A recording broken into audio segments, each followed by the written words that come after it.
Hey guys, hello po, mapagpalang araw. At samahan nyo guys na gumawa ng video reaction. Syempre, bago tayo mag-start, shoutout muna natin yung mga kababayan natin sa Pilipinas, mula Luzon, Visayas at Mindanao, at syempre sa buong Mega Metro Manila. At syempre guys, gusto ko din po i-shoutout ang nagmamahal syempre dito sa One Kalingap One Family. Shoutout po natin si Kuya Bal Santos Matubang, Ate Edna at Kalingap Rob. At eto na nga guys, hindi ko na papatagalin.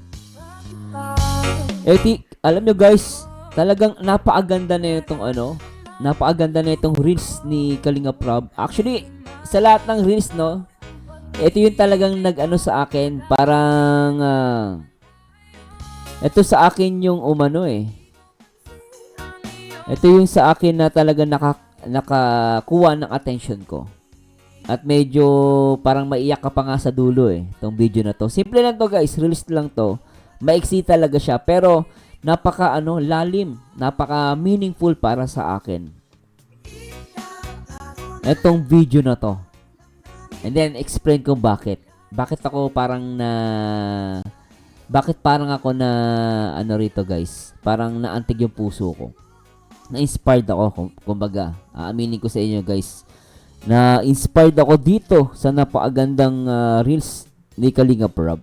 Okay? Anyway guys, hindi ko napapatagalin at samahan ninyo ako. Tara, let's bagets at tara, i-play natin to guys. Although, palitan natin lang guys ng music ha. Kasi maaring copyrighted. So, palitan ko ng music na hindi siya copyrighted para hindi tayo madali. So, ito guys, ito na lang, i-play na lang natin to.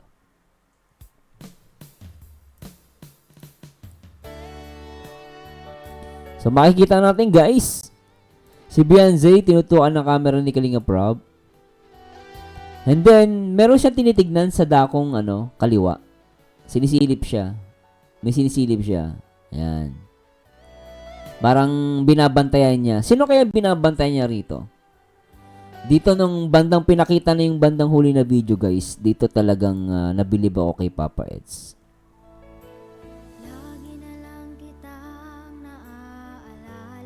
Sobra, no?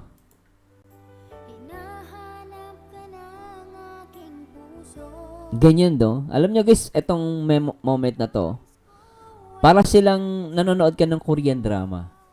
Pero in real life. Pero para sa akin, alam nyo guys, talagang tumataas yung balahibo ko habang pinapanood ko to. Talagang nabilib ako kay Beyonce at kay Papa Eds. Although maraming mga nagdududa sa kanila, sa kanilang pagmamahalan, sa kanilang love team. Pero mas hindi na natin kasi masabing love team Malalim na ang EDSA guys Kumbaga sa pako, bumao na yung pako Kaya alam nyo, tuwan-tuwa po talaga ako dito sa napakagandang release ni Kalingap Rob. Napaka-meaningful nito sa akin. Pero kayo guys, anong masasabi niyo sa video na to? Nakita niyo yung sacrifice ni Papa Eds, no? Talagang hindi mo matawaran, no? Talagang mahal niya si Beyonce para sa akin. Actually, si Beyonce ganun din, mahal niya din si Papa Eds. Kaya pala nating sa dulo, kasi si Papa Eds pagod na pagod, tulog. At nakita nyo, no? Sobrang busy kasi ang Hong Kong guys Sa Hong Kong, sobrang busy din niya, maraming tao. At the same time, syempre nag-travel sila through train. At napansin mo, puno na yung train, di ba? Punong-puno na yung train. So, siguro konti lang makakaupo. So, ginawa ni Papa Eds, kahit pagod siya, nag-give up siya ng upuan. Tapos siya, natulog siya. Yan. At ito na nga. Yeah? Kaya guys, ano naman sabi nyo? Napaka-iksing lang nito. Napaka-iksing video reactions. Di ba? So, talagang natuwa ako. At meron tong 15.4k likes. Try natin masilipin yung mga comments babasa lang tayo guys Kasi sabi ni Kalingap Rob dito guys, kung titignan nyo, pakita natin Ewan ko mapapakita ko.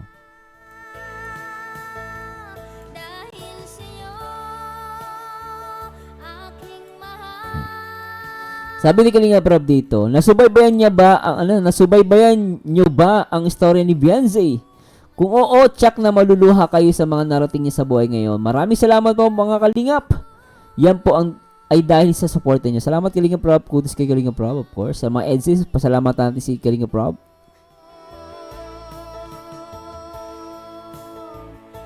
At sabi ni Rhea Castillo na subaybayan ko siya, Kalinga Prab, since day na na-vlog ni Dr. Love hanggang binilog mo siya, at ang pinakatatak sa isip ko ay nung first time na i-vlog mo sila ni Edo na kung saan nakamotor kayo noon, umuulan, kargan niyo pa ang ayuda niyo sa pamilya para sa Pasko, at hinahanap niyo sila dahil sa bahay sila ng kakilala nila that time. Awang-awa ko sa kanila, pero ngayon ang laki na nang nabago ng buhay niya.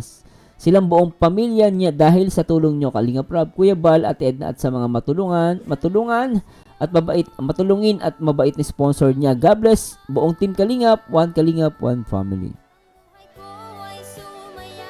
Sabi ni Bert De Losa, she deserved everything. Her life story so far is the epitome of how the Lord works in mysterious ways. Her humility and grace, even under pressure, is a testament of her tenacious character molded by harsh realities on her life. And behind that sweet smile is a lady who is unwavering in her conviction. Her mental state and character exemplify what many young people can only aspire for. Grabe mga comments. So, kung sila man ni Edu talaga magkatuloy, she will be the tower of strength in the relationship, the one who will steady the boat. Do to speak. Yes, I witnessed her life story from the very first episode. Every best wishes, Beyonce and Edu. Edu put her on pedestal. Beyonce is no ordinary girl. Yes, true. I'm agree with that, sir. Mamrisa Calderon Garnase, maraming salamat din sa iyo, Kalinga Prab, at kay Doc Love, at Edna at Kuya Bal. Kung hindi dahil po sa inyo, Team Kalingap, hindi marating ni Bebe Beyonce, Jane Elona Batalero ang HK, at dahil sa inyo, nabago po ang buhay niya at kanyang pamilya. At maraming salamat din po sa mga sponsor ni Bebe Beyonce na walang sawang sumusuporta sa kanya. Maraming salamat, Kalingap Edu, anak, nang dahil sa'yo, sumikat ang Baby Beyonce namin. Love you both. Love, Edsi forever. Mabuhay, Team Kalingap. Mag-ingat po kayo dyan. Enjoy your holiday in HK po. God bless. At si Joyce Kate Lapad, yes, thank you so much, Kalingap Prab, at sa lahat ng bumubuo ng Kalingap. Si Kuya Bal, ang isang bayani. Ikaw ang Kalingap Prab ay pag-asa. Thank you sa mga inyo kasi nabago nyo ang buhay ni Baby Beyonce, Jane Elona Batalero, at kay Kalingap Edo. Then, thank you kasi nagabi mo siya parati kay Dr. Love. Think kasi ikaw ang naka-scout ni Baby Beyonce, always ka support sa kanya. God bless you all. Yun. At yan guys, talaga namang maraming humahang, at salamat doon sa mga nag-message, napakaganda. At marami pang message guys na mababasa nyo. So sa lahat namang hindi pa nakakapanood na ito, puntahan nyo po yung page ni Kalinga Prab, and then bisitahan nyo po yung kanyang reels. Talagang mabibilib ka dito guys. Sobra. Anyway guys, please comment down below, at syempre huwag nyo kalimutan na mag-like, comment, and subscribe. At syempre guys, click nyo yung join button para sa membership natin ng YouTube channel. To support po sa akin yan. At maraming salamat po sa buong Team Kalingap, no? Syempre sa lahat ng mga EDSI supporters na walang sawang nagmamarathon. At todo talaga ang support dito sa EDSI. At alam naman natin na kahit nasa Hong Kong, mayroong mga basher. Kaya lang yung mga basher ngayon, mga nawalan ng oxygen kasi nakita nila kung gaano katotoo ang EDSI. Kaya sa lahat ng mga basher dyan, nako po, mag-isip kayo. Hindi kayo magwawagi. Anyway guys, this is Marzano again, at ang inyong paborito reactor. Naghahatid sa inyo ng update dito sa loob ng Kalingap, one family, and to God be the glory guys. Bye-bye po. Alright. Alam ko na bata ka pa pero ramdam ko rin. Nagtibok sa puso mo parang hangin na malalim. Di ba tayo pwede? Ito ang tamang oras. Pero sa isip ko ang feelings mo di basta nawawaldas. Huwag ka magmadali kahit gusto ko rin. Magkasama magkaakbay pero di pa natin maangkin. May oras na para dito basta't huwag na tumigil. Maghihintay ako hanggang tamang panahon, siguradong may silbi-silbi. Maghihintay ako kahit gaano katagal, sapagkat sa puso ko ikaw ang siyang mahal. Kahit na alam ko di pa tayo para dito, hihintayin kita hanggang maging tayo. Nararamdaman ko oo di pa pwede ngayon, pero alam kong tayo sa dulo ng panahon. Maghihintay ako, di kita bibitawan. Pangako, ako'y nandyan kahit na magkalayo man. Sige, hintay lang tayo, ako rin di bibitaw. Kahit nasa ngayon magkalayo, di masilayan ng araw. Tiwala lang, darating din ang tamang oras. Tayo na ang magkasama, walang ibang sagabal. Sa ngayon, chill lang tayo, hawak ang damdamin. Alam ko di mawawala yung pagmamahal mo sa akin. Sa paglipas ng oras, ikaw pa rin ang akin. Darating ang araw, walang maghahadlang sa atin. Maghihintay ako kahit gaano katagal, sapagkat sa puso ko ikaw ang siyang mahal.